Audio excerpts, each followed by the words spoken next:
আসসালামু আলাইকুম। সম্মানিত দেশবাসী, আপনারা অবগত আছেন কিনা জানি না, তারপর আমি অবহিত করে দিচ্ছি আপনাদেরকে। গতকালকে জামাতের সেক্রেটারি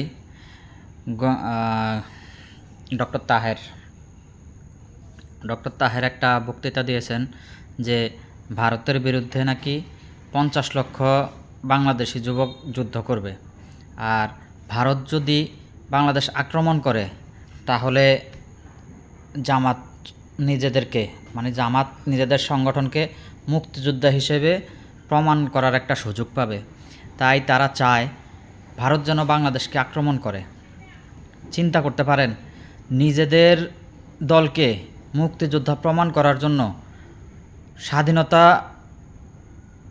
বিসর্জন দিতে রাজি, তারা স্বাধীনতা ভুলুণ্ঠিত করতে রাজি। তারা এতটা নিমক হারাম, এতটা মুনাফেক, যা বলার বাইরে। এখন কথা হলো, তার গতকালকের বক্তব্যের পরে আজকে সারাদিন যাবৎ আপনার কক্সবাজারে, চিটাগাং বিভাগে বা পাহাড়ি অঞ্চলে সারাদিন ব্যাপী খুব ঝামেলা গেছে।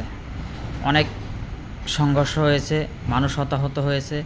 আসলে কিন্তু বাঙালিদের সাথে পাহাড়িদের সমস্যা না, সমস্যা পাহাড়িদের, কিন্তু সেখানে বাঙালিদেরকে ইনভলভ করে ফেলা হয়েছে। এগুলো আসলে কূটনৈতিক কার্যক্রম। এখানে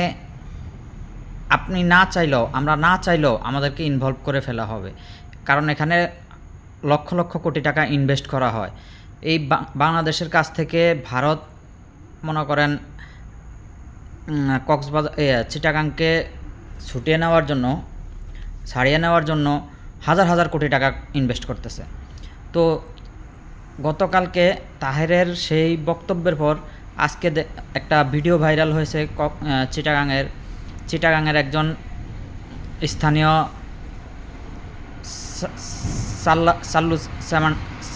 সাল্লিবাল্লি আর কি, যাদেরকে বলা হয় চেলা চামান্ডা, এমন একজন চেলা চামান্ডা একটা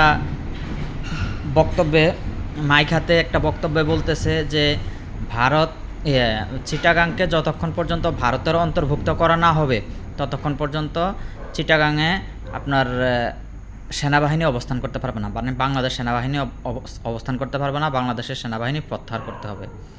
এটা হলো ওদের দাবি।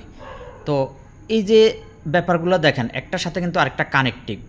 এই যে গতকালকে জামাতের সেক্রেটারি যে বক্তব্যটা দিয়েছে, তারপরে আজকে কিন্তু আবার এই পাহাড়িরা এই বক্তব্য দিতেছে, একটার সাথে কিন্তু আরেকটা